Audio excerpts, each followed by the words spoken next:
সুবহানাল্লাহ বিহামদিহি। তাকে কেউ জন্ম দেয়নি, তিনিও কাউকে জন্ম দেননি। তিনি এক, তিনি ছিলেন, তিনি আছেন, তিনি থাকবেন। তার শুরুও নাই, তার শেষও নাই। সুবহানাল্লাহ। এই আল্লাহ রাব্বুল আলামিন তার পরিচয় আয়াতুল কুরসি সার্বভৌমত্বের পরিচয় দিয়েছে, আল্লাহর পরিচয় দিয়েছে। আল্লাহ তিনি খালিক। মানব সৃষ্টির এবং পৃথিবীর সৃষ্টির ইতিহাস ঘাটলে মানুষের যদি কিসমত ভালো থাকে, তাহলে আল্লাহর সান্নিধ্য, আল্লাহর অস্তিত্ব সম্পর্কে জ্ঞান তাকে আল্লাহ পাক দান করে দেন। সুবহানাল্লাহ। পৃথিবীর সৃষ্টির ব্যাপারে বুদ্ধিজীবীরা কি বলছে দেখুন। পৃথিবীর সৃষ্টির ব্যাপারে বিজ্ঞানীরা বলছেন যে এই পৃথিবী এরকম ছিল না। তো কি রকম ছিল? এইটা সূর্যের পাশ থেকে একটা উজ্জ্বল শক্তিশালী জ্যোতিষ্ক দারুণ ফোর্স নিয়ে যাচ্ছিল। সেই ফোর্স সহ্য করতে না পেরে সূর্যের একটি দুর্বলতম অংশ সূর্য থেকে ছিটকে মহাশূন্যে পড়ে গেল, আর ঘুরতে ঘুরতে এই পৃথিবীর অস্তিত্ব লাভ করলো। বিজ্ঞানের এই কথা যদি বিশ্বাস করতে হয়, তাহলে আমাকে বলতে হয় এখন তো মানুষেরা আর পৃথিবীতে ধরছে না, ঠিক কিনা? কথা বলছেন না কেন? মানুষ পৃথিবীতে এখন ধরতেছে। বিভিন্ন দেশ খালি বলতেছে মানুষ কমাও, সন্তান কমাও, বিভিন্ন পদ্ধতি গ্রহণ করো, আর মানুষ বাড়ায়ও না। অস্থির হয়ে গেছে। তো মানুষের পদবরে পৃথিবী এখন ভর্তি। এখন কেন দয়া করিয়া আর একটা জ্যোতিষ্ক সূর্যের পাশ দিয়ে গিয়া আর একটা দুর্বলতম অংশ সিটকে ফেলায় দিয়ে এরকম একটা পৃথিবী বানায় দেয় না? তার অর্থ হচ্ছে দুর্ঘটনার মধ্য দিয়ে যা হয় তা কখনো মানুষের গ্রহণযোগ্য হয় না, আর যা কিছু গ্রহণযোগ্য তা সবই পূর্ব পরিকল্পনা প্রসূত। যেমন দৃষ্টান্ত দিতে গিয়ে আমি বলি, দুটো গাড়ি মুখোমুখি হয়ে অ্যাক্সিডেন্ট করলো, কাঁচগুলো ভেঙে ভেঙে চুরমার হয়ে গেল। এই মুহূর্তে চশমায় লাগানো যায় এরকম একটা সাইজ করা কাঁচ পাওয়া যাবে কি? পাওয়া যাবে? রেলগাড়ি অ্যাক্সিডেন্ট হলো, হাজার লোহার টুকরা পড়ে গেল, এক্ষুনি একখান কোদাল, একখান খন্তা, একখানা শাবল, একখানা দা, একখানা বটি অথবা জুতোয় মারার মতো একটা ছোট্ট পিনও প্রস্তুত আকারে পাওয়া যাবে কি? তাহলে বোঝা গেল অ্যাক্সিডেন্টের মাধ্যমে যা কিছু হয় তা মানুষের গ্রহণযোগ্য নয়, যা কিছু গ্রহণযোগ্য তা সব পূর্ব পরিকল্পিত। এখন আমি বলবো, বিজ্ঞানীদের কথা মতো যদি সূর্যের কোন দুর্বলতম অংশ মহাশূন্যে পড়ে এই পৃথিবী হয়ে থাকে, তাহলে এটা পরিকল্পনার ভিত্তিতেই হয়েছে। সেই পরিকল্পনাকারীর নাম কি? বলেন নাম কি? তবে আমি আপনাদেরকে নিশ্চিত করে বলতে পারি, সূর্যের কোন দুর্বলতম অংশ ছিটকে পড়ে অ্যাক্সিডেন্টের মাধ্যমে পৃথিবী হয় নাই। মহাপরিকল্পনার মাধ্যমে সৃষ্টি জগৎকে টিকে রাখার জন্য আল্লাহ রাব্বুল আলামিন আলাদাভাবে পৃথিবীকে সৃষ্টি করেছেন। বিজ্ঞানের কথার সাথে কোরআন শরীফের যদি কন্ট্রাডিকশন হয়, তাহলে কার কথা মানবেন? বিজ্ঞান না আল্লাহ? জোরে বলেন, বিজ্ঞান না আল্লাহ? বিজ্ঞান বলছে, কোন সময় বলে পৃথিবী ঘোরে, কেউ বলে সূর্য ঘোরে, কেউ কয় আমরাও ঘুরি। এখন আসলে ঘোরে কে? ফয়সালা কার কাছ থেকে নেবেন? আল্লাহ রাব্বুল আলামিন কোরআন শরীফের ভিতরে বলেছেন, লাশ-শামসু ইয়ামবাগি লাহা আন তুদরিকাল কামারা ওয়ালাল লাইলু সাবিকুন নাহার ওয়া কুল্লুন ফি ফালাকি ইয়াসবাহুন। প্রবল জ্ঞানী হইবে যাহারা, আপন মনেতে বুঝিবে তাহারা, রাত্রি পারে না আগে যাইবার, দিনের স্থান করি অধিকার। চন্দ্র বাদে না সূর্যের গায়েতে, সূর্য পারে না চন্দ্রকে ধরিতে, যার যে স্থান বহাল রাখিয়া ভ্রমণ করিছে খোদাকে ডরিয়া। একটি নির্ধারিত সময় সীমা পর্যন্ত আপন আপন কক্ষপথে সব দৌড়াদৌড়ি করবে, কারো সাথে অ্যাক্সিডেন্ট হবে না কারো। ওয়াকুল্লুন ফি ফালাকি ইয়াসবাহুন, যা আছে মহাশূন্যে সব ঘুরতেছে। কে বলে? বলেন সবাই, কে বলছে? কোন সূরা? সূরা ইয়াসিন। আবার শুনুন, আল্লাহ পাক ফয়সালা দিচ্ছেন ঘোরে কেডা? শুধু সূর্য ঘোরে না, শুধু চন্দ্র ঘোরে না, আল্লাহ মহাশূন্যে যা রেখেছেন সব ঘুরতেছে, সবই সন্তরণশীল, সব গতিশীল। সুতরাং ফয়সালা তো আল্লাহর কাছ থেকে নিতে হবে। পৃথিবী সৃষ্টি করেছেন, মানব গোষ্ঠী সৃষ্টি করেছেন এবং মানুষের প্রয়োজন মিটিয়েছেন। এই মানুষগুলি কি কে সৃষ্টি করেছেন? মানুষ সৃষ্টির ব্যাপারেও দার্শনিকরা মানুষদেরকে বিভ্রান্ত করে। যা কলেজে বিশ্ববিদ্যালয়ে পড়ানো হয়, এই কোরআন শরীফ বিশ্ববিদ্যালয়ে পড়ানো হয়? হ্যাঁ হয়। কয়েকটা আয়াত, কয়েকটা সূরা পরীক্ষায় পাশ করার জন্য একটু একটু অপশনাল রেখে দেওয়া হয়েছে। বর্তমান যে শিক্ষা কমিশন, শামসুল হক শিক্ষা কমিশন রিপোর্ট মন্ত্রী পরিষদে অনুমোদন করেছে বর্তমান সরকার। এই শিক্ষানীতিতে বলা হয়েছে ক্লাস 1 থেকে নিয়ে ক্লাস 5 পর্যন্ত ধর্মীয় শিক্ষা দিতে দেওয়া হবে না। তাহলে ক্লাস 5 পর্যন্ত যদি ধর্মীয় শিক্ষা না থাকে, তাহলে ক্লাস 6-7-এ ওঠার পর আলিফ জাওরা বাজাবর বা আনাকুম জানাকুম ছেলেরা পড়বে? মেয়েরা পড়বে? আসল উদ্দেশ্য হলো ইসলাম থেকে জাতিকে দূরে সরাবার জন্য ষড়যন্ত্র। এই সরকারের প্রণীত শিক্ষানীতি আমরা মানি না। আপনারা মানেন? যেই মাদ্রাসা মানুষের চরিত্র সৃষ্টি করে, বর্তমান সরকার সেই মাদ্রাসাগুলি একটা একটা করে ধ্বংস করার পরিকল্পনা গ্রহণ করেছে। সুতরাং আসল শিক্ষা হলো কোরআনের কাছে। আসল শিক্ষা কোথায়? কোরআনের কাছে। কোরআন যদি শিখানো হতো, কোরআন যদি শিখানো হতো কলেজে বিশ্ববিদ্যালয়, তাহলে গতকাল চট্টগ্রাম বিশ্ববিদ্যালয় থেকে যেসব ছেলেরা বিশ্ববিদ্যালয় কর্তৃপক্ষ কর্তৃক বরাদ্দকৃত, হাইজ্যাক করা নয়, বরাদ্দকৃত 4খানা বাস দিয়ে কোরআন শুনতে আসতে চেয়েছিল, বর্তমান সরকারের তথাকথিত সোনার ছেলেরা আসতে দিল না। কোরআন যদি তারা পড়তো, তাহলে কোরআন শরীফ শুনতে তারাও আসতো। কপাল পোড়া। জোরে বলেন কি? আরো জোরে বলেন কি? কপাল পোড়া। সব ভালো লাগে, কোরআন ভালো লাগে না। এদেরকে শিখানো হয়েছে, আরে তোমরা তো মানুষ না। বলে আমরা কি? তো তোমাদের ডারউইন বাবাজি বলে নাই, শোনো নাই? কি পড়ো টড়ো তোমরা, বুদ্ধি শুদ্ধি রাখো না। ডারউইন বলেছে, থিওরি অফ ইভলিউশনের মধ্যে বলেছেন মানুষ মানুষ না। বলে কি? মানুষ হলো বান্দর। কপাল পোড়া। কি কপালে লেখা থাকে? কাজে কামে প্রকাশ হয়ে যায়। ডারউইন বলল মানুষ মানুষ না। আলফ্রেড বললেন মানুষ হলো মানুষই ঠিক, তবে মানুষ হলো সেক্স সর্বস্ব জীব। সেক্স সমস্যার সমাধান করলে মানুষের সব সমস্যার সমাধান হয়ে যাবে। কার্ল মার্কস বললেন মানুষ হলো পেট সর্বস্ব জীব, পেট সমস্যার সমাধান করে দিলে সব সমস্যা শেষ। আর ডারউইন বললেন মানুষ মানুষই না, মানুষ কি? বলে বান্দর। ওরাং ওটাং শিম্পাজি আর ব্যাং থেকে মানুষের উৎপত্তি হয়েছে।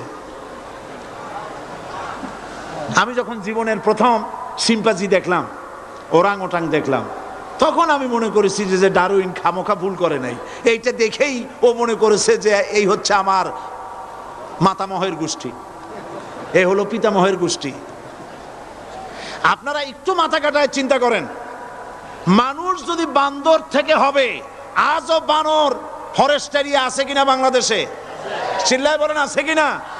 তো মানুষ যদি বান্দর থেকেই হবে, আপনারা কি কোনোদিন দেখেছেন যে একটা বান্দরের কোমর পর্যন্ত মানুষের মতো হয়ে সারছে? আর কিছুদিন গেলেই পুরা মানুষ হয়ে যাবে। গলা পর্যন্ত মানুষের মতো হয়ে গেছে, আর কদিন গেলেই মানুষ হয়ে যাবে। দেখছেন কখনো? আচ্ছা আপনারা বলেন, পাবদা মাছ আপনারা চট্টগ্রামে কি বলেন? পাবদাই বলেন। পাবদা মাছ দেখতে কি মাছের মতো লাগে? বোয়াল মাছের মতো। কোন পাগলে কি বলছে কথা যে বোয়ালের পূর্বপুরুষ পাবদা? পাবদাগুলি পুটি টুটি খাইয়া খাইয়া আস্তে আস্তে বোয়াল হয়ে গেছে, এ কথা কেউ বলে? আচ্ছা, শোলের যে ছোট সাইজ, শোল মাছ, গজাল মাছ, এর যে ছোট্ট সাইজ ভর্তা করে খায়, শুটকি বানায় খায়, ওগুলোর কি বলে? টাকি মাছ। এই টাকি মাছ দেখতে শোল মাছের মতো। কেউ পাগলকে আজ পর্যন্ত বলেছে যে শোল মাছের পূর্বপুরুষ টাকি, টাকিগুলা সার মার খাইয়া আস্তে আস্তে শৌলে পরিণত হয়ে গেছে? কেউ বলেছে কখনো? ডারউইন কয় বোতল খাইয়াছে এই মতবাদ লিখছে আল্লাহই ভালো জানে। যে বান্দরের থেকে মানুষ আবিষ্কার হয়েছে, নাউজুবিল্লাহ। এগুলি পড়ানো হয় কলেজে, বিশ্ববিদ্যালয়, তাই আমাদের সোনার ছেলেরা বান্দরামি করে। ওদের যদি পড়ানো হইতো তোমরা বান্দরের গোষ্ঠী নও, তোমরা মানুষ। মর্যাদা কার বেশি, বান্দরের না মানুষের? এ পৃথিবীর প্রথম মানুষকে আদম আলাইহিস সালাম। আদম হইছেন কি দিয়ে? মাটি দিয়ে। আল্লাহ রাব্বুল আলামিন যিনি মানুষ সৃষ্টি করেছেন, তিনি কোরআন শরীফের ভিতরে বলে দিয়েছেন। আমি প্রথমেই বলেছি, আপনারা লক্ষ্য করুন, এই কোরআন তাবিজের কিতাব নয়, এই কোরআন তদবিরের কিতাব নয়, ঝাড়ফুঁকের কিতাব নয়। কোরআন হলো পৃথিবীর মানুষের জন্য কোড অফ লাইফ, পূর্ণাঙ্গ জীবন বিধান। সব কিছু আল্লাহ পাক কোরআনের ভিতরে বলে দিয়েছেন, কোনো জিনিস বাদ দেন নাই। আপনি আমি কেমনে সৃষ্টি হয়েছি আল্লাহ পাক কোরআনের ভিতরে বলেছেন, ইন্না খালাকনাকুম মিন তুরাবিন সুম্মা মিন নুতফাতিন সুম্মা মিন আলাকাতিন সুম্মা মিন মুদগা। নিষ্প্রাণ মাটি দিয়ে তোমাকে উৎপন্ন করা হয়েছে, নিষ্প্রাণ মাটির উপাদান দিয়ে তোমাকে তৈরি করা হলো। মায়ের পেটের ভিতরে এক ফোঁটা নাপাক পানি জমাট রক্তে পরিণত হয়ে গেল। জমাট রক্ত আস্তে করে গোস্ত পিণ্ড হলো। গোস্ত পিণ্ডকে সুন্দর করে সাজায়া, হাড্ডি গুড্ডি বানায়া, স্ট্রাকচার তৈরি করে তার উপরে ফাকাসাউনাল ইযামা লাহমা, চামড়া দিয়ে গোস্ত দিয়া সাজায়া সুন্দর করে বানালাম। আল্লাহর পরিচয় শুনুন। আল্লাহ আমার কেমন আল্লাহ? মায়ের পেটের ভিতরে সন্তান বানায়া, এরপরে যখন রূহ দেওয়া হয়েছে, ক্ষুধা লেগেছে, খাবারের প্রয়োজন হয়েছে, আল্লাহ রাব্বুল আলামিন ওই কচি বান্দা মায়ের পেটে বসে কি খাবে, সেজন্য তার মা চিন্তা করে নাই, বাবা চিন্তা করে নাই, সরকার চিন্তা করে নাই। আল্লাহ রাব্বুল আলামিন মায়ের মাসিক অসুখকে বন্ধ করে দিয়ে সন্তানের নাভির সাথে আর মায়ের নাভির সাথে তার লাগায়া, পাইপ লাগায়া মায়ের মাসিক অসুখের রক্তগুলি দিয়ে সন্তানকে বড় বানালেন। মুখ দিয়া এই রক্ত পান করালেন না, মুখটাকে পবিত্র রেখে দিলেন যাতে করে পৃথিবীতে আসার পর ওই মুখ দিয়া আল্লাহ রাব্বুল আলামিনের জিকির করতে পারো। সন্তান মায়ের ভিতরে, পেটের ভিতরে বড় হলো। আল্লাহ রাব্বুল আলামিন বলেন, মাস দিন যখন পুরা হয়ে গেল, সুম্মা নুখরিজুকুম তিফলা, বাচ্চার আকারে পৃথিবীতে নিয়ে আসলাম। এখন খাবা কি? পৃথিবীতে যখন বাচ্চা এলো, তখন তার পেটের সাথে যে সংযোগ ছিল মায়ের নাভির সাথে আর সন্তানের নাভির সাথে, সেই সংযোগ তার আর কি থাকলো? কি করা হলো? কেটে দেওয়া হলো। লক্ষ্য করুন, খাবারের জন্য একটি মাত্র পাইপ আল্লাহ লাগাইছিলেন, পৃথিবীতে সন্তান আসার সঙ্গে সঙ্গে পাইপটা কেটে দেওয়া হলো। এবার কি খাবে? আল্লাহ রাব্বুল আলামিন মায়ের বুক থেকে সন্তানের জন্য এবার সিঙ্গেল সিগন্যাল, তার জন্য সিঙ্গেল কোন লাইন যেটা ছিল কেটে দিয়া মায়ের বুক থেকে সন্তানের জন্য ডাবল লাইন আল্লাহ চালু করে দিলেন। এমন দুধ বানায় দিলেন যা শুধু খাবার নয়, শুধু ফুড ভ্যালু নয়।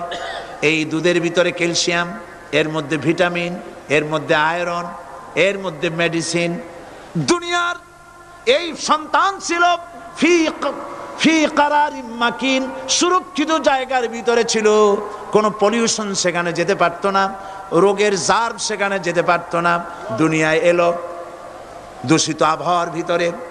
এই সন্তানকে এখনই অ্যান্টিবায়োটিক খাওয়ালে পরে অসুবিধা হবে, আল্লাহ রাব্বুল আলামিন মায়ের দুধের ভিতরে ঔষধ দিয়া রোগের প্রতিষেধক বানায়া দিলেন। এ হলো আমার আল্লাহ। এ আমার কে? আল্লাহ। জোরে বলেন আল্লাহ। আল্লাহ আল্লাহ রাব্বুল আলামিন মায়ের দুধ দিয়ে সন্তানকে বড় করলেন আর শোনায় দিলেন, খবরদার এই মায়ের সাথে এই বাপের সাথে নাফরমানি করবি না। মা বাপের জন্য আমার কাছে দোয়া করবে, রব্বির হামহুমা কামা রাব্বায়ানি সাগীরা। সবাই পড়েন আমার সাথে, রব্বির হামহুমা কামা রাব্বায়ানি সাগীরা। আল্লাহ পাক শিখাই দিলেন বান্দারে আমার কাছে দোয়া করায়, আল্লাহ আমার মা বাপ আমাকে ছোটবেলায় যেভাবে স্নেহের কোলে লালন পালন করেছে, এইভাবে আমার মা বাপ তোমার রহমতের কোলে লালন পালন করো। মনে থাকবে ভাইরা? বলেন মনে থাকবে? প্রত্যেক নামাজের পরে মা বাবার জন্য দোয়া করবেন, বেঁচে থাকুক আর মরে যাক, দোয়া করবেনই। মনে থাকবে? রব্বির হামহুমা কামা রাব্বায়ানি সাগীরা। আবার পড়েন, রব্বির হামহুমা কামা রাব্বায়ানি সাগীরা। আল্লাহ পাক মায়ের মর্যাদা এত বাড়াইছেন, সাহাবী প্রশ্ন করেছে, ইয়া রাসূলুল্লাহ খেদমত করব কার? হুজুর বলেন তোমার মায়ের, তারপরে কার? তোমার মায়ের, তারপরে কার? তোমার মায়ের, তারপরে কার? তোমার পিতার। বাপের চাইতে মায়ের মর্যাদা আল্লাহ 3 গুণ বাড়াইয়া দিলেন, 3 গুণ বৃদ্ধি করে দিলেন। হাদিস শরীফে এসেছে, হযরত আবী হুরায়রা রাদিয়াল্লাহু তাআলা আনহু রাসূলের কাছে এসে রাতের বেলায় কাঁদতেছিলেন। হুজুর প্রশ্ন করলেন, আবু হুরায়রা কাঁদো কেন?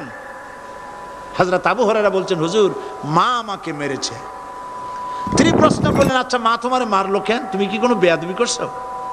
তিনি বললেন না, তবে মারলো কেন? হযরত আবু হুরায়রা বলেন, ইয়া রাসূলুল্লাহ আপনার খেদমত থেকে বাড়ি ফিরতে আমার দেরি হয়ে গিয়েছিল। গভীর রাত্রে যখন বাড়ি গেছি, মা আমাকে প্রশ্ন করলেন, বাবা দেরি হলো কেন, কোথায় ছিলি? তাম পৃথিবীর মানুষ যেই কদম মোবারক চুমু দিতে পারলে ধন্য হয়ে যায়, সেই আখিরি জামানার পয়গম্বর নবী মুহাম্মদ রাসূলুল্লাহ সাল্লাল্লাহু আলাইহি সাল্লামের দরবার থেকে আসতে আমার দেরি হয়ে গেছে। ইয়া রাসূলুল্লাহ আমার মা আপনার নাম শুনে তার গা জ্বলে উঠল, তিনি কাফের মুশরিকা। আপনার নাম শুনে অগ্নি শর্মা হয়ে আমাকে ধরে পিটানো আরম্ভ করলেন আর বললেন, আবু হুরায়রা হয় মুহাম্মদ সাল্লাল্লাহু আলাইহি সাল্লামের বাড়ি ছাড়বি, নইলে আমার বাড়ি ছাড়বি, কি করবি বল? মার খেতে খেতে আমি বললাম, মা তোমার গায়ে যত শক্তি আছে আমারে মারো, তোমার বাড়ি শুদ্ধ, তাম দুনিয়াটা ছেড়ে দিতে পারি, মুহাম্মদ রাসূলুল্লাহর কদম মোবারক ছেড়ে দিতে পারি না। হুজুর আমার মা গলা ধাক্কা মেরে আমাকে বের করে দিয়েছেন। হুজুর বলছেন, আবু হুরায়রা মা তোমাকে মেরেছে আর আমার কাছে নালিশ করছো, আমি তোমার মায়ের কোনো বিচার করতে পারবো না। সুবহানাল্লাহ, এত বড় পাওয়ারফুল নবী, শানওয়ালা, ইজ্জতওয়ালি, বরকতওয়ালি, এত বড় নবী বলছেন মা মেরেছে, আমার করার কিচ্ছু নাই। সুবহানাল্লাহ। তোমার মা মুশরিকা হোক আর যাই হোক, তোমার মা। সুবহানাল্লাহ বলেন। আমার বন্ধুগণ, হযরত আবু হুরায়রা বলেন, ইয়া রাসূলুল্লাহ মায়ের বিরুদ্ধে কোনো অভিযোগ নিয়ে আমি আপনার কাছে আসি নাই। হুজুর বললেন, কেন আসছো বলো খুলে। আবু হুরায়রা বলেন, হুজুর আমি জানি আপনি আল্লাহর দরবারে যদি কোনো ব্যাপারে হাত তোলেন আল্লাহ মঞ্জুর করে ফেলেন। আপনি দয়া করে আমার মার জন্য দোয়া করেন, আল্লাহ যেন হেদায়েত দিয়ে দেন। আমার নবীজি দুখানে হাত উত্তোলন করলেন, বললেন, আল্লাহুম্মা ইহদি উম্মা আবি হুরায়রা, আয় আল্লাহ আমি দোয়া করতেছি আবু হুরায়রার মাকে হেদায়েত নসিব করো। হুজুর হাত তুলে মোনাজাত করছেন, আবু হুরায়রা দৌড় দিলেন বাড়ির দিকে। কয়েকজন সাহাবী হযরত আবু হুরায়রার জামা টেনে ধরেছে, এই ভদ্রলোক দৌড়ায় কেন? এত শান্ত মানুষ, কখনো গরম হয়ে কারোর সঙ্গে কথা বলে না। এই মানুষটা দৌড়ায় কেন? কোনো বিপদ হইল নাকি? জামা টেনে ধরে বলে, আবু হুরায়রা দৌড়াও কেন? হযরত আবু হুরায়রা বলেন, জামাত ছেড়ে দাও, কোনো বিপদ আমার হয় নাই, আমি দৌড়াইয়া বাড়ি যাই দেখতে চাই। আমি দৌড়াইয়া আগে বাড়ি যেতে পারলাম না, আমার নবীর দোয়া আগে আমার বাড়ি চলে গেছে, আমি এটা দেখতে চাই। হযরত আবু হুরায়রা দৌড়াতে দৌড়াতে বাড়ি চলে গেছেন। দরজায় নক করলেন, ভেতর থেকে আওয়াজ এলো, কে? তিনি বললেন, আমি আবু হুরায়রা। মা, দরজা খুলে দাও, আমি তোমার সন্তান। মা বললেন, বাবা অপেক্ষা করো, দরজা খুলতেছে। হযরত আবু হুরায়রা বলেন, মায়ের গলার আওয়াজের ভেতরে কুফরি কর্কশতা পেলাম না, মায়ের গলার আওয়াজের ভেতরে তাওহীদের নরমিয়াত পেলাম। আমার কাছে মনে হলো আমি আবু হুরায়রা বাড়ি আসার আগে নবীজির দোয়া আল্লাহর আরশে পৌঁছে গেছে। আবু হুরায়রা বলছেন, মা আমার কিছুক্ষণ পরে ঘরের থেকে বেরিয়ে এসেছেন, আমি দেখলাম মায়ের শরীর ভিজা, মাথার চুল দিয়া পানি টপকাচ্ছে। মা আমার বললেন, বাবারে, তোমাকে মারার পর আমি নিদারুণ অনুশোচনায় পড়েছিলাম, মনে মনে ভাবলাম, আহারে আমার সন্তানরা আমি কেন মারলাম? সে তো কোনো খারাপ কাজ করে নাই, কোনো খারাপ জায়গায় যায় নাই, এত ভালো মানুষ যার সম্পর্কে লোকেরা খামোখাই মিথ্যা কথা বলে, এই ভালো মানুষটার কাছে গেছে, সেজন্য আমি মারলাম কেন? বাবা গো, আমি আমার ভুল বুঝতে পেরেছি, জীবনের ভুলও ধরা পড়েছে, আমাকে জলদি করে নিয়ে চলো বিশ্ব নবীর দরবারে। হযরত আবু হুরায়রার মা রাসূলুল্লাহর খেদমতে এসে ঘোষণা করলেন, আশহাদু আল্লা ইলাহা ইল্লাল্লাহু ওয়াহদাহু লা শারীকা লাহু ওয়া আশহাদু আন্না মুহাম্মাদান আবদুহু ওয়া রাসূলুহু। আমার ভাইয়েরা, আল্লাহ রাব্বুল আলামিন মানুষ সৃষ্টি করে পৃথিবীতে পাঠায় দিলেন, খাবারের ইন্তজাম করলেন, এগুলি সব আল্লাহর পরিচয়। আল্লাহরে চেনার জন্যে বড় বড় কিতাব ঘাটা লাগে না, কিসমতে যদি থাকে দুই একটা দৃষ্টান্ত যথেষ্ট হয়ে যায়। সুবহানাল্লাহ, সুবহানাল্লাহ, দুই একটা দৃষ্টান্ত যথেষ্ট। আল্লাহ পাক সমস্ত সৃষ্টি জগৎকে তৈরি করলেন, সৃষ্টি করলেন, আর তাদের খাদ্যের ব্যবস্থা করলেন। কে করেছেন খাদ্যের ব্যবস্থা? খাদ্য দেন আল্লাহ। কিন্তু অহংকারী যারা, তারা বলে দেশের বাম্পার ফলনের জন্য সমস্ত কৃতিত্ব সরকারের। বলেন আস্তাগফিরুল্লাহ, বলেন নাউজুবিল্লাহ। এদের একজন বলছিল, 3 বছর কিছু দিবার পারুম না, লোকেরা কয় আমরা না খাইয়া থাহুম, আল্লাহ কয় আমিও দেহুম, কদ্দুর পারো না খাইয়া থাকতে। ফসল কে দেন? জোরে বলেন, কে দেন? বাম্পার ফসলের ফলনের দাবি সরকার করতে পারে না, এটা কুফরি, এটা শিরক। জমিনের ফসল কে দেন? আকাশের বৃষ্টি কার? পানি কার? সার কার? সব আল্লাহ পাক। আল্লাহ পাক কোরআন শরীফে বলেছেন, লা ইন শাকারতুম লা আযীদান্নাকুম ওয়া লা ইন কাফারতুম ইন্না আযাবি লাশাদীদ। আমার নিয়ামতের শুকর যদি আদায় করো বাড়ায় দেব, আর যদি কৃতজ্ঞ হও, শুকরিয়া আদায় না করো, মস্ত বড় শাস্তি দেব। ফসল দেই আমি, আর শুকরিয়া আদায় করো তোমার বাজানে, ঠিক কিনা? শুকরিয়া আদায় করে কার? বাজানে।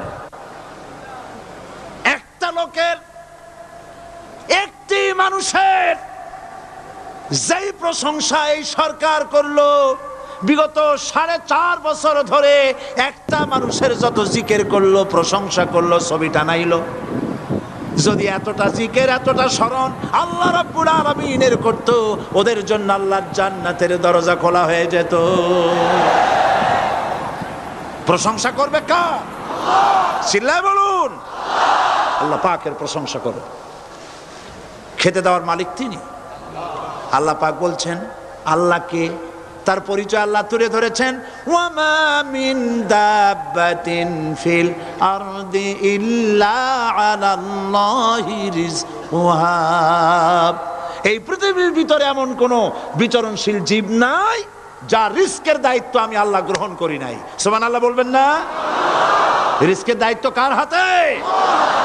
আচ্ছা দেখুন তো, পৃথিবীর সমস্ত সরকারের কাছে বিভিন্ন মন্ত্রণালয় আছে না? খাদ্য মন্ত্রণালয় বলে কোনো মন্ত্রণালয় আছে কিনা? আছে। খালি কয় খামু আর খামু।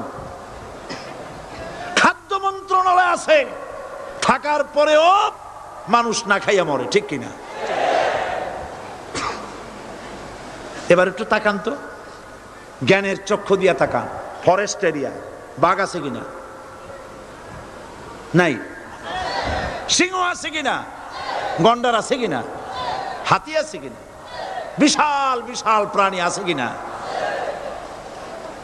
জঙ্গলে ছোট্ট প্রাণী থেকে পোকা থেকে শুরু করে গন্ডার পর্যন্ত, টুনটুনি পাখি দিয়ে শুরু করে ঈগল পাখি পর্যন্ত, নদীর ভিতরে ছোট্ট চুনু পুঁটি থেকে শুরু করে তিমি মাছ পর্যন্ত। প্রাণী তত্ত্ববিদরা বলেছেন সমুদ্রের ভিতরে এমন এমন বড় বড় তিমি আছে যে একটা তিমির ওজন 5000 টন পর্যন্ত হয়ে যায়।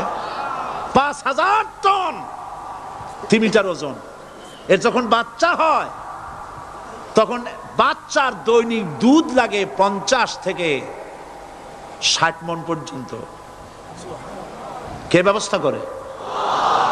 রুহান মান ফেরেশতা। তো ওর মা যেমন বাচ্চা তো সেরকম হবে, ঠিক কিনা? কে দেয় খাবার?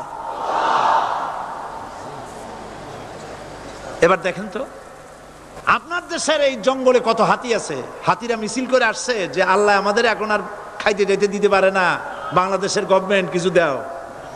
আসছে না, খাইয়া ক্ষুধার জ্বালায় হাতি মরেছে, বাঘ মরেছে, সিংহ মরেছে। এর কোনো দৃষ্টান্ত আছে?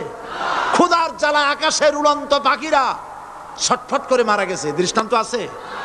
নদীর মাছেরা ক্ষুধার জ্বালায় ভেসে উঠেছে, না খাইয়া মরে গেছে, দৃষ্টান্ত আছে?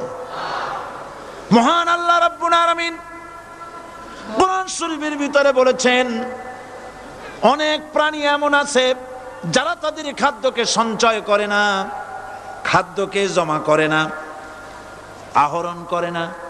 সকাল বেলায় একটা খাবার খেলো, দুপুরে কি খাবে তার জানা নাই। শকুন পৃথিবীর মাটি থেকে 3 মাইল উপরে ওড়ে, তার চোখকে আল্লাহ পাক এত তীক্ষ্ণ বানিয়ে দিয়েছেন, এই চট্টগ্রামের কোথায় মরা গরু আছে 3 মাইল উপর দিয়ে দেখতে পায়? সুবহানাল্লাহ করতে ইচ্ছা করে না। এই প্রাণীগুলি খাবারগুলি কোনো গভর্নমেন্ট জোগাড় করে রাখে নাই। আল্লাহ পাক বলেন সবার খাবার আমি দেই। সকাল বেলায় সমস্ত প্রাণীগুলি, মহাশূন্যে পাখি, পানির ভিতরে মৎস্যরাজি, জঙ্গলের ভিতরে হিংস্র প্রাণী, পোকামাকড় থেকে শুরু করে সবগুলো খালি পেটে সব বেরিয়ে যায়, কারো কোনো খাবারের মজুদ নাই। সন্ধ্যা হতে না হতে সমস্ত প্রাণীগুলির পেট ভরাইয়া আমি আবার যার যার ঘরে বিরায় দেই। ওয়ামা মিন দাব্বাতিন ফিল আরদি ইল্লা আলাল্লাহি রিজকুহা। সমস্ত প্রাণী রিস্কের দায়িত্ব আমি আল্লাহর হাতে। কে দেয় রিজিক? জোরে বলুন, কে দেন? আল্লাহ পাক। কি খাবেন সব আল্লাহ জোগাড় করে দিয়েছেন। তরি তরকারি জোগাড় করেছেন, মাছ জোগাড় করেছেন, চাউল দিয়েছেন, খাবার দিয়েছেন, গোশত দিয়েছেন, সব দিয়ে দিয়েছেন।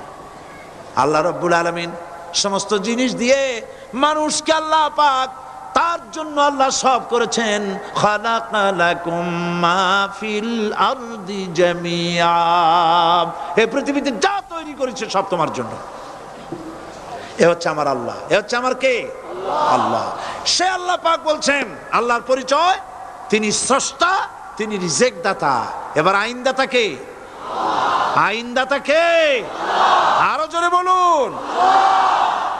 আইনদাতা আল্লাহ হচ্ছে আল্লাহর পরিচয়। ইনিল হুকমু ইল্লা লিল্লাহ আলা লাহুল খালকু ওয়াল আমর, সৃষ্টি যার, আইন চলবে তার। আমার দেশে আল্লাহর আইন চলছে? আমাদের দেশের কল কারখানা, ক্ষেত খামার, অফিস আদালত আল্লাহর আইন অনুযায়ী চলে? চলে না। বরং আল্লাহর আইনকে মুছে ফেলার জন্য, নিজেদের আইন সৃষ্টি করার জন্য প্রচেষ্টা চালানো হচ্ছে। আল্লাহর আইন মানুষের জন্য সব থেকে বেশি উপযোগী, কারণ সৃষ্টি করেছেন কে? বলেন, কে করেছেন? আল্লাহ। প্রত্যেকটি মেশিন আপনি যা কিনবেন, রেডিও হোক, টিভি হোক, যে কোনো যন্ত্র হোক, গাড়ি হোক, তার সাথে একটা লিটারেচার, একটা বই তার সঙ্গে দিয়ে দেওয়া হয়। ওই বইয়ের মধ্যে লেখা থাকে এটা কিভাবে চালানো হবে, অপারেট করা হবে, তার সিস্টেম লেখা থাকে। আপনার ইচ্ছা মতো চালাইলে হবে না। এই মানব গোষ্ঠীকে সৃষ্টি করেছেন। এখন আপনি যদি আপনার আইন মতো চালান, তা কি চলবে? চলবে না। আপনি আপনার আইন মতো চালাচ্ছেন, ভালোভাবে চলতেছে? চলতেছে না। স্বরাষ্ট্রমন্ত্রী বলতেছেন সন্ত্রাসীদেরকে মাটির তলা থেকে খুঁজে বের করা হবে, কিন্তু নাকের উপর দিয়া ব্রিফকেস চুরি হয়ে যায়, উনি তা ধরতে পারেন না। এই হলো আইন। অনাবরত খুন হচ্ছে, অনাবরত সন্ত্রাসী তৎপরতা চলছে, আর ওনারা বলছেন আগের থেকে এগুলি চলে আসছে, একজনের খুনের বিচার না হইলে এরকম খুন তো হইতেই থাকবে। তাহলে খুনকে, হত্যাকে, সন্ত্রাসকে সরকার জাস্টিফাইড করছেন। নাউযুবিল্লাহি মিন যালিক। এই জন্য আইন হতে হবে আল্লাহর। আইন হতে হবে কার? চিল্লায় বলেন, আল্লাহ পাকের আইন হতে হবে। আমি একদিন পার্লামেন্টে বলেছিলাম, আমার দেশের নেতা নেত্রীরা বারবার হজ করতে যান, উমরা করতে যান, সেখান থেকে আসার সময় কি আনেন? আতর, পাথর, সুরমা আর খুরমা, এই কিছু নিয়ে আসলেন। কিন্তু আমি বলেছি, আপনারা কি কিছু চোখে দেখেন না? পার্লামেন্টে এইভাবে বক্তৃতা করেছে, কিছু চোখে দেখেন না? আমি প্রশ্ন করে আমি আবার জবাব দিচ্ছি, আপনারা যারা হজ করতে যান, উমরা করতে যান, হজের কথাই ধরি, এই হজ করতে যখন যান তখন মুজদালিফায় একটা রাত কাটাইতে হয়। সেটা কোন দিন? ইয়াউমে আরাফার পরের দিন। এই মাঠে দালান কোঠা আছে, এখানে বেড়া আছে, শামিয়ানা আছে, পর্দা আছে, তাবু আছে, কিচ্ছু নাই। লক্ষ লক্ষ নারী আর পুরুষ পাশাপাশি শুয়ে থাকে, তাও সুবহানাল্লাহ কইতে ইচ্ছা করে না। সারা রাত জনে জনে পুলিশ পাহারাদার নাই। কিরকম মেয়ে লোক, চাঁদের সৌন্দর্য হার মানায় দিতে পারে, এরকম সুন্দরী, এরকম সুন্দরী নারী, সুদর্শন পুরুষ পাশাপাশি রাস্তার ধারে, মরুভূমির ভিতরে সারা রাত কাটাচ্ছে। ইয়াউমে আরাফার পরের রাতটা, একটা রাত পুরা। এভাবে চলতেছে বছরের পর বছর, শতাব্দীর পর শতাব্দী, সহস্রাব্দীর পরে সহস্রাব্দী। আমি প্রশ্ন করি, পৃথিবীর ইতিহাসে কেউ কি এমন কথা বলতে পেরেছে, লিখতে পেরেছে যে মুজদালিফার রাতে সেখান থেকে 10টা নারী হাইজ্যাক হয়েছে, 5টা নারী লাঞ্ছিত হয়েছে? বলতে পারবে? গভীর রাত্রে পুরুষ সঙ্গী ছাড়া সুন্দরী রমণী, যুবতী রমণী একাকিনী নিজের ঘর ছেড়ে আল্লাহর ঘরে তাওয়াফ করতে আসে। তাওয়াফ সেরে তাহাজ্জুদের নামাজ পড়ে আল্লাহর কাছে মোনাজাত করে একা একা হাজার হাজার লাখো পুরুষের ভিতর থেকে আপন ঘরে ফিরে যায়। কারো বাবার হিম্মত নাই একবার তাকায় সে তো রূপ উপভোগ করার জন্য আবার তাকায়, অথবা তার আঁচল ধরে টান মারে। আছে ইতিহাস? কথা কন না কেন? সুন্দরী একটা মাইয়া মক্কা থেকে, মদিনা থেকে পাওয়া যায় না, 15 দিন হয়ে গেছে। হয়েছে কখনো? এবার জবাব দেন, কেন হয় না? কেন হয় না? আমার দেশের মেয়েরা রাস্তা দিয়ে হাঁটতে পারে না, স্কুল, মেয়েদের হাই স্কুল, মেয়েদের কলেজ যখন ছুটি হয়, তথাকথিত সোনার ছেলেরা গেটের সামনে এতিমের মতো খাড়ায় থাকে। অনবরত হাইজাক হচ্ছে, ধর্ষণের সেঞ্চুরি হচ্ছে। আর ওখানে হয় না কেন?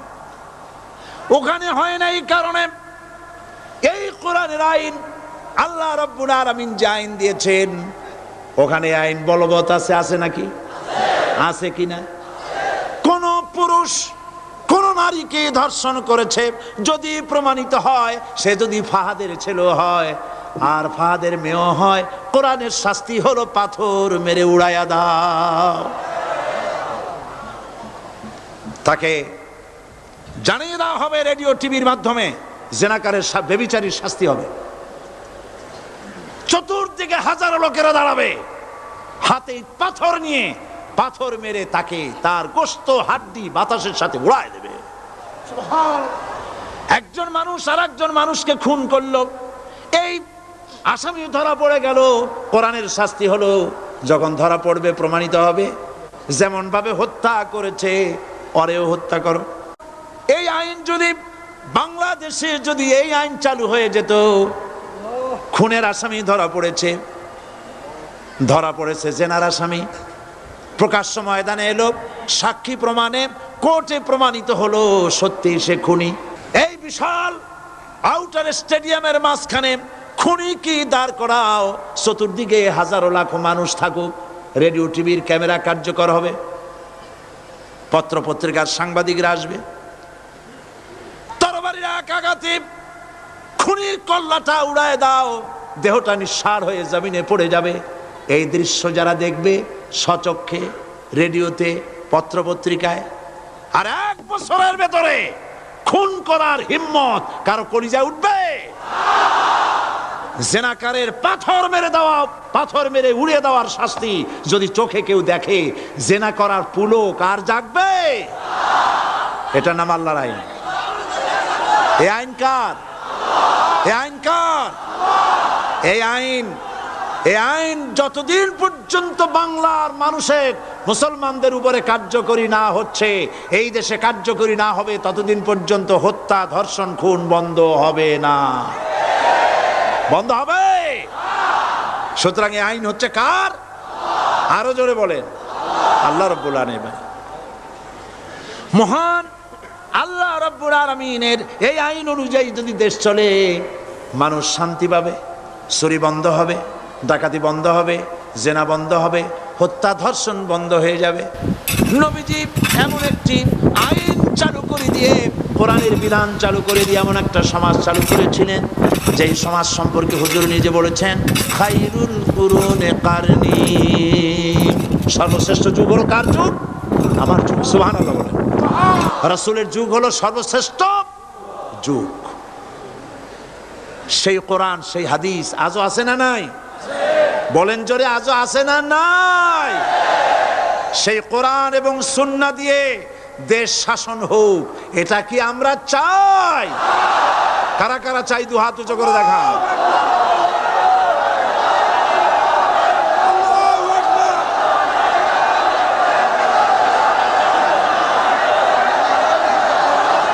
আরে ভাই, আপনারা দাঁড়ায় গেলেন কেন? বসেন বসেন। আমি তো একটা স্লোগান দিতে বললাম, হাত দেখতে চাইছি আমি, মাথা দেখতে চাই নাই। এই সুযোগে কোমরটা সোজা করে নিলেন। আচ্ছা বসেন, আর মহব্বতের সাথে জিকির করেন, লা ইলাহা ইল্লাল্লাহ, লা ইলাহা ইল্লাল্লাহ, লা ইলাহা ইল্লাল্লাহ, লা ইলাহা ইল্লাল্লাহ, লা ইলাহা ইল্লাল্লাহ, লা ইলাহা ইল্লাল্লাহ। জোরে সরে সবাই জিকির করেন, লা ইলাহা ইল্লাল্লাহ, লা ইলাহা ইল্লাল্লাহ, লা ইলাহা ইল্লাল্লাহ, লা ইলাহা ইল্লাল্লাহু মুহাম্মাদুর রাসূলুল্লাহ। বসো, আমরা মুনাজাত করব। আল্লাহ রাব্বুল আলামিন আয়াতুল কুরসির ভিতরে আল্লাহর সার্বভৌমত্বের কথা বলেছেন। আল্লাহু লা ইলাহা ইল্লা হুয়াল হাইয়ুল কাইয়্যুম। পড়েন আমার সাথে সবাই, আল্লাহু লা ইলাহা ইল্লা হুয়াল হাইয়ুল কাইয়্যুম। আল্লাহ হচ্ছেন যিনি ছাড়া কোনো ইলাহ নাই, তিনি শাশ্বত চিরঞ্জীব। সুবহানাল্লাহি ওয়া বিহামদিহি। আগামীকাল এর বাকি অংশ আমি আপনাদের সামনে আলোচনা করব ইনশাআল্লাহ। জোরে বলেন ইনশাআল্লাহ। দাঁড়ানো ভাইরা বসেন। আপনাদের পাশে যারা দাঁড়িয়েছেন অনুরোধ করে বসায় দেন। বলেন যে আর 5টা মিনিট বসেন, আল্লাহর রাস্তায় হাঁটেন না। হ্যাঁ বলেন, বলেন আপনারা যে আল্লাহর রাস্তায় হাঁটেন না, বসেন, সবাই বসেন। এত বড় মাহফিলের মুনাজাত, সুবহানাল্লাহ বলেন। চট্টগ্রামের ইতিহাসের শ্রেষ্ঠ মাহফিল, চিল্লায় বলেন সুবহানাল্লাহ। গোটা বিশ্বের কোরআনের শ্রেষ্ঠ মাহফিল, বলেন সুবহানাল্লাহ। যারা বলেন আলহামদুলিল্লাহ। আগামীকাল এ মাহফিলের আখেরি মুনাজাত হবে।